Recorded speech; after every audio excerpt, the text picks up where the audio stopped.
Yo, what's going on, y'all? It's Cone back here again today with another video, and today I want to talk a bit about trades in the NBA.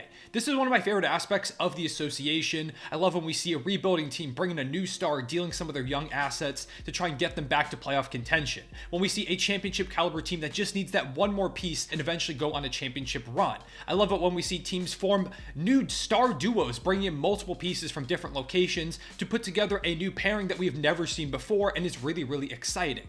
All of these things and everything in between are why I love trades so much. And so trade deadline season, it's one of my favorite times of the NBA calendar year. And there are some rumors that are really starting to heat up. Teams like the Bulls, the Wizards, and the Raptors in the middle of that Eastern Conference playoff picture could potentially blow things up if things don't go their way up until the deadline. Pieces like a Fred VanVleet, a Gary Trent Jr., maybe a Kyle Kuzma, maybe even a DeMar DeRozan or Zach LaVine could be on the move. There's also a lot of potential for teams trying to compete for a championship to add more pieces. Squads like the Celtics, the Bucks, the Clippers, the Grizzlies, the Pelicans, the Sixers, the Cavs, all teams off the top of my head that I can say I've seen in a couple trade rumors here and there. You also have guys that we know need to get moved, like Jay Crowder of the Suns. The Hawks have been looking to trade John Collins forever, and Miles Turner reportedly isn't super interested in contract extension talks right now, so the Pacers could move him, another name that has been in trade talks for such a long time, and this could be his chance to finally get moved. But however, despite all these rumors, we've only seen one trade happen so far this season, and that was Noah Vonleh getting traded from the Celtics to the Spurs, who immediately cut them, and they got some cash as well. So not exactly what you call a league-changing blockbuster move. And right now, according to Woj and some other NBA insiders, there's a real chance that the deadline doesn't have much happening because of a couple of reasons that I want to get into in this video. Today, we're going to talk about why the NBA trade market is completely broken, what caused this, and ultimately, how is it going to affect not just this trade deadline, but deadlines in the future. Make sure to leave a like and subscribe if you enjoy. Hit that notification bell so you don't miss out on any of these videos, and let's go ahead and get right into it. So to figure out what's causing this, we need to flash back to the 2019 offseason. The Oklahoma City Thunder, my favorite team, had just gotten eliminated by Damian Lillard and the Portland Trail Blazers in dramatic fashion in the playoffs. And at this point, it was reported that Paul George didn't really want to be in Oklahoma City anymore after re-signing, and the writing was kind of on the wall that this duo of Russell Westbrook and PG wasn't going to work in OKC long-term to be a title contender. So the Thunder would end up trading Paul George to the Los Angeles Clippers in one of the most shocking blockbuster trades in NBA history. And this was really the moment that would change things pretty much forever in the NBA trade market, because the Thunder, in exchange for Paul George and also getting the Clippers Kawhi Leonard by extension,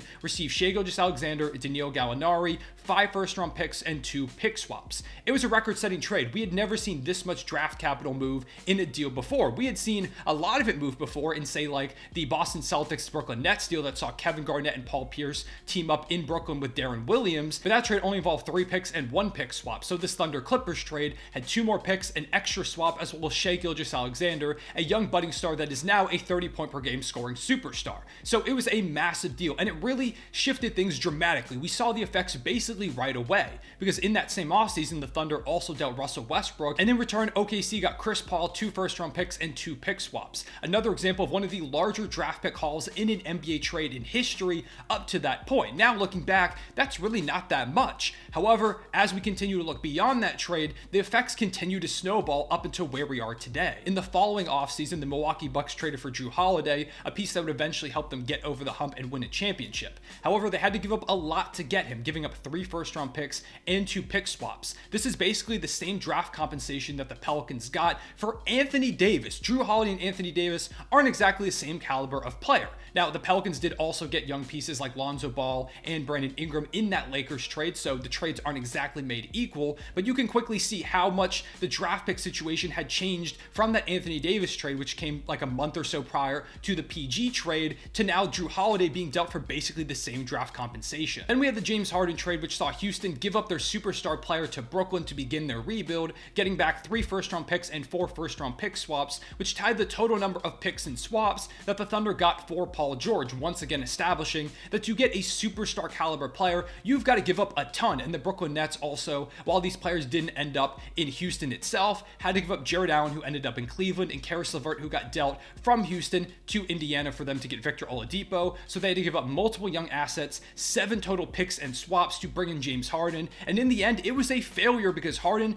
asked out just a year later to go over to Philadelphia. Now, the Nets did get back Ben Simmons, but he hasn't exactly been the player they were looking for. And while they are competing now, all in all, that trade probably wasn't the most successful. So there have been some massive moves since that 2019 offseason. But this offseason offseason in particular is really when things kind of broke. We first saw it with the Rudy Gobert trade, which as soon as it happened, so many people were like, oh my god, they gave up so much, because nobody anticipated a Rudy Gobert trade involving this much draft capital or players in general. The Minnesota Timberwolves gave up 4 first-round picks and a pick swap, as well as Malik Beasley and Pat Bev, 2 really solid role players, a nice young guy, Leandro Balmaro, and Walker Kessler, who they had just taken with their first-round pick, essentially making it 5 first-round picks and a pick swap. That's a ton to give up for Gobert, who really didn't fill a position of need, as they already had Karl Anthony Towns, and we're seeing a complete disaster happen right now with them, where it's not working out whatsoever, and there still is plenty of time in the season, and it is only just their first year of having this core group of stars, but it's not been promising returns so far after giving up so many assets. This once again established that to get a star player, you have to be willing to give up basically most of your future. And we see this again with the Atlanta Hawks trading for DeJounte Murray, giving up 3 first-round picks. DeJounte Murray is great. He is a really good player, but he's only a one-time All-Star, and 3 first-round picks is a lot. Now, partially the reason why they had to give up so much draft capital is because the only player they threw in was Danilo Gallinari, who the Spurs then cut.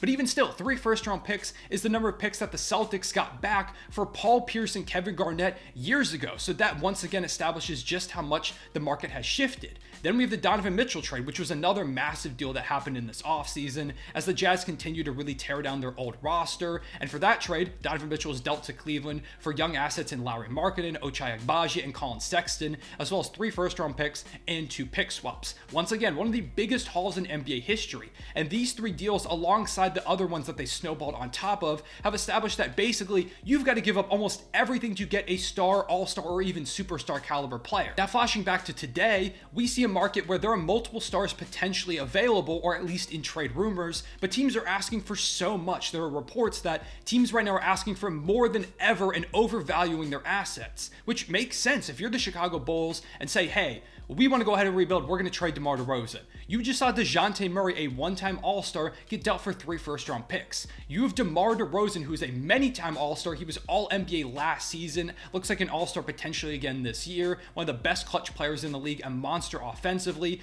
Why would you not ask for 3, maybe even 4 first-round picks or 3 picks and a young asset to give up a DeMar DeRozan and commit to a rebuild? If I'm Arturas Karnisovas in that front office, that's exactly what I'm doing. I'm asking high. We saw it with the Kevin Durant situation, where they were asking for basically everything a team owned to get a Kevin Durant, and that makes sense when you're seeing this current trade market. If Rudy Gobert is getting like 5 first-round picks, why for my player can I not get 4, 3, and a young asset or something along those lines? If you're the Raptors and you're thinking about trading, say, a Pascal Siakam, who's still a decently young all-star, all-NBA caliber player, you're going to ask for a ton of assets. And there's also reports that if teams are wanting to get OG Anunoby from them, they're going to have to give up something similar to the Donovan Mitchell trade package, which feels insane because Donovan Mitchell is easily better than OG Anunoby. But if you're the Raptors, why not ask high for that if you're going to commit to the rebuild, especially when that's the current state of the market, where basically any star, all-star caliber player is getting 3, 4, 5 first-round picks. Even if, say, you're the Suns and you're wanting to deal Jay Crowder, you're probably going to ask for at least a pick for him. If you're the Wizards, why not ask for a couple for a guy like Kyle Kuzma, who's been a borderline all-star? And a report came out today that for John Collins, the Hawks want like at least a few picks, if not more, and he's been really mediocre this season. With the Pacers and Miles Turner, there's reports that he's not super interested in signing a contract extension at the moment. Why would you not ask for 2, 3 first-round picks for Miles Turner, who's been one of the leading shot blockers and can stretch the floor, basically the perfect modern big to insert in any team? Teams want so many first-round picks more than ever, and teams are really hesitant to pair with them. When you see a trade like the Rudy Gobert one not really work out, or the James Harden trade where they gave out a bunch of picks, that hasn't worked out. Even for the Clippers, who gave up $1 billion first-round picks to start this whole thing off, as well as Shai Gilgeous-Alexander, sure, they've had some decent playoff runs, but they haven't won a championship yet. And so that is very concerning if you're an outside general manager looking at these massive blockbuster deals, and you're not seeing many of them work out. Really, the only one that has so far in a big way is the Jrue Holiday deal, because the Bucks did end up winning a championship and are still in contention for more over the course of these next few seasons. So that's really the only example of any of these working out in a major way so far. So if you're a general manager, you're probably terrified of giving up these asking prices, and if you're a team that's trying to trade away a star, you're seeing what other teams are getting, and you probably want a slice of that pie too. We combine this with the fact that the NBA feels feels more wide open than ever. Right now, I think there are about 25 teams that I counted that I could realistically see making a push for a play-in spot. There's just a few that I think are basically pretty much out of it at this point. And that means there are so many teams that have the potential to make the play-in, and once you're in the play-in, you win a couple of games, you're in the playoffs. There's a real chance that you can make it. The difference right now between the 13th seeded Thunder in the Western Conference and the 6th seeded Golden State Warriors is 2 games. They are separated by just 2.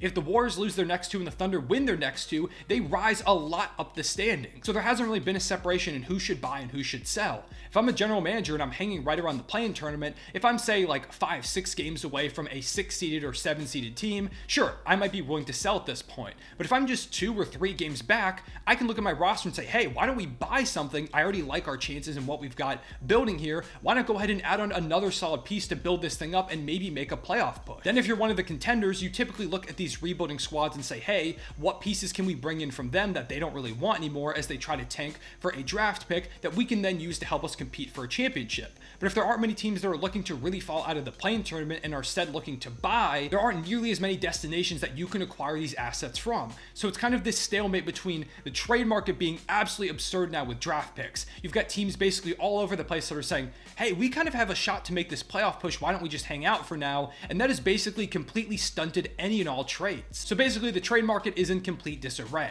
I still think there's a chance that we see a wild deadline with a bunch of big names being moved, but my thoughts on it are kind of waning a little bit. I feel like the chances aren't quite as high as I once thought they were because of this disconnect between asking price and what teams are willing to give up, as well as kind of just this overall level of high parity in the NBA at the moment. I'm sure we'll still see some pretty big deals that go, hey, this is pretty interesting and I'm really excited to see how this thing works out, but all in all, there's a real chance that it's a pretty boring deadline because right now the trade market is completely shattered. Make sure to leave a like and subscribe if you enjoy, hit that notification bell so you don't miss out on any of these videos. Go ahead and predict down below what you think the biggest name to be moved at the deadline will be and where do you think they'll be sent off to. I appreciate y'all watching. I'll see y'all later. Real one, safe back.